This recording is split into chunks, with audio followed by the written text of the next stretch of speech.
I was struck the other day because I was not aware that 150 years ago this week, scientists put together the periodic table of all the elements. I remember having to memorize this and study this, and maybe not elementary school, but certainly in junior high school, and I always took it for granted. But this is probably a work of genius for humanity to find laws about elements. And I understand this table is to say these are the elements and they're throughout the cosmos and this is the way they are. Number 2 is number 2. It can never be number 6, and number 6 can never be number 57. And depending on the number of electrons and things like that, the element has certain properties and qualities.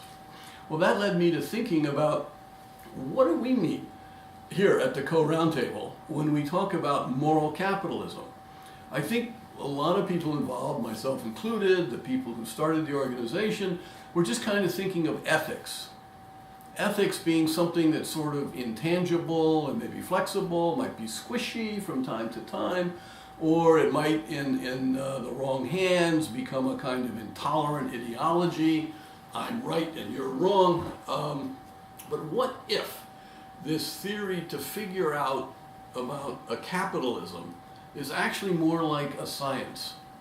What if it's more like looking at laws of human behavior that come out and operate in market transactions, buying and selling, investing, hiring people, firing people, inventing new products?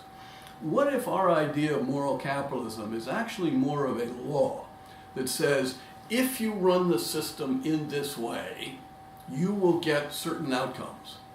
And the law will bias your outcomes to be better for all kinds of people.